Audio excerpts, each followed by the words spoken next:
We're on the path of life, we're going along, and sometimes it's flat and the going is fine and we feel great. But sometimes life is hard and it feels like we're on a steep climb going uphill and it's painful going. But other times, life is great and we feel like we're on top of the world and there's amazing views all around us. Whatever the path of life feels like at any stage, flat, steep, admiring the view, it's much harder if we're lugging around unresolved guilt, like a battered old rucksack. And it's even more difficult if that rucksack is full of stuff that's weighing us down. Maybe things like the guilt that comes from knowing that a while ago we did something and it was really wrong and we're feeling really guilty about it. What about the guilt that comes from that thing that we said that just really hurt someone and messed them up?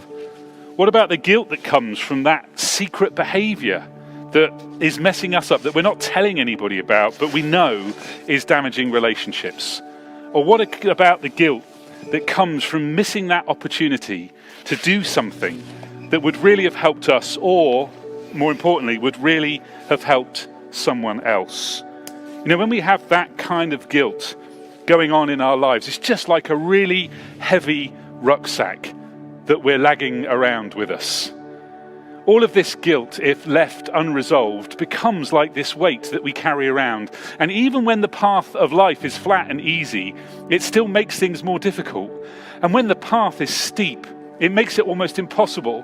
And even when life is amazing and we're enjoying the views, it's still there, dragging us down. It's still there in the background. You know, there are 3 strategies that we often employ to try to deal with this great weight of guilt that we're dragging around with us.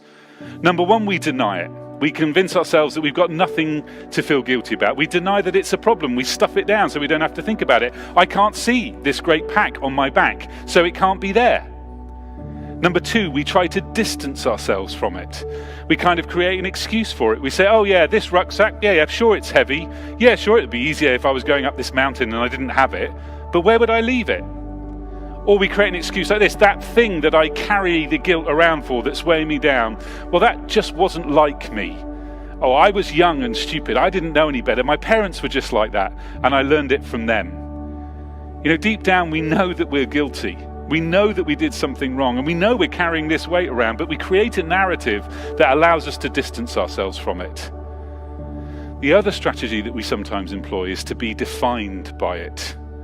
Me and this rucksack are so connected that I couldn't imagine being without it. It's just a part of me. This guilt is part of who I am. So it's really tough lugging this rucksack of guilt around with me everywhere I go. It's tough if you've got one. You need to lug around with you everywhere you go. The problem is that denying it, distancing ourselves from it, or being defined by it always empowers it. And empowering guilt in our lives throws us off balance, because guilt creates a debt-debtor relationship between us and other people. When we commit a wrong against another person, there's a sense that somehow we have taken something from them, however unintentionally. When we hurt someone, we steal something from them. Their time, their reputation, their self-esteem, or something even worse, their childhood, their security, or their physical or mental health. And suddenly there's a disparity in the relationship, and we know this because we say things to them like, I owe them an apology. I owe them. I'm in debt to them. And that creates an imbalance in the relationship. And in many situations, that imbalance isn't huge. It's temporary too, and it can be easily resolved with an apology. But in others, it requires much more than that. The other way that guilt throws us off balance is just the sheer weight of it. We know this because of what we say when we finally resolve that guilt. We say, don't we, it feels like a weight has been lifted off me.